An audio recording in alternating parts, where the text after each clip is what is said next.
Hey everyone, welcome back to the StraboSpot channel. I'm Claire. Today we're going to be walking through projects in StraboMicro. So first up, to open a new project, you can go to Open Local Project if you have an SMZ file on your device, maybe an old micro project that you saved to your computer, or a project file that a colleague or collaborator has shared with you.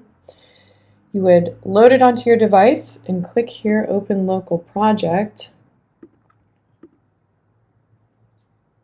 and then navigate to where your project is located.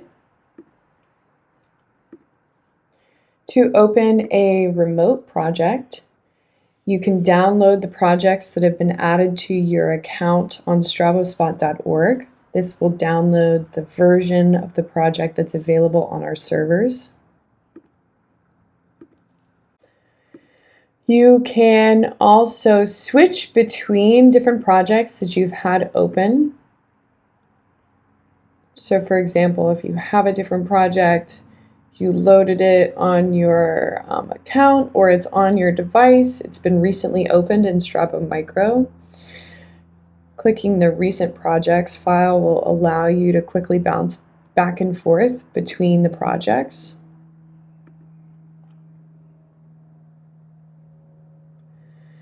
You can save a project.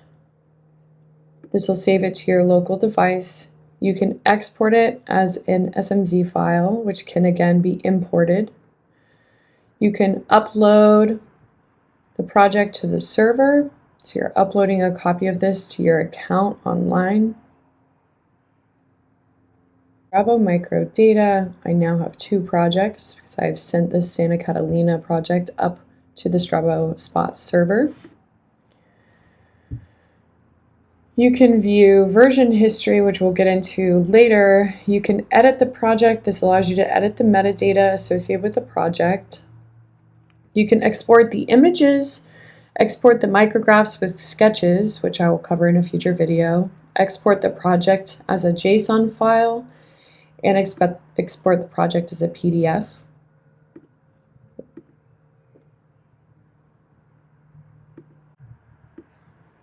This is what it looks like.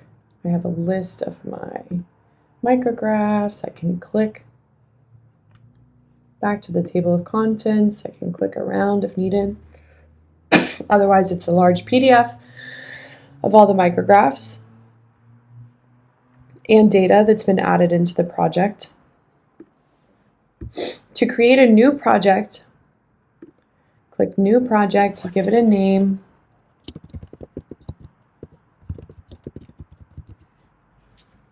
You can denote as much metadata as you'd like, but the name is the only field required. Create the project, and you start with a blank screen or blank sort of application. The first thing that you would do, you could edit your project metadata, but the first thing is you create a new data set 1. Create the data set, and after we have our data set, you can create as many data sets as you'd like. And here is where you add a new sample. I will cover that in a future video. To get to version history, you'll go to the File or the StraboMicro 2 menu. Click View Version History when you have the project open. On the left-hand side, there's a scrollable navigation. This is based on time, so most recent being at the top, 3 days ago. Autosave, and then going back in time. You can see this version. This is where I added a new sample, PF5. I've got several autosaves where the application has saved a version of my project in the background.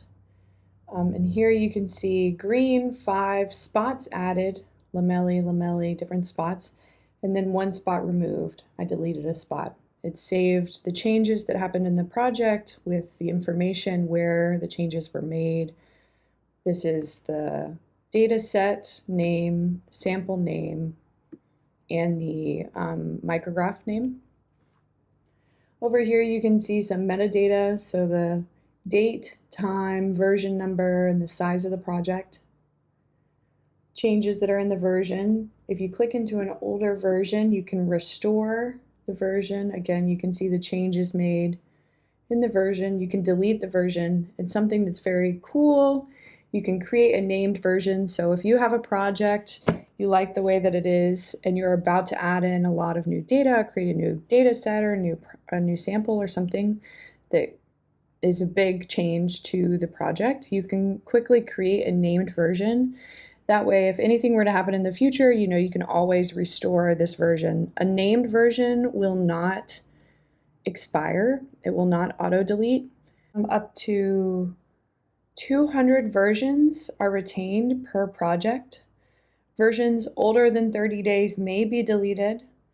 At least 10 versions are always saved, so even if no changes have happened in the last 30 days, at least a minimum of 10 versions will be saved. And then the named checkpoints, the named version, those will never be deleted. So this is the surefire way to make sure that you have a version that remains accessible. That wraps up today's tutorial on the project and version history. If you have a question, feel free to leave it in the comments. Thank you.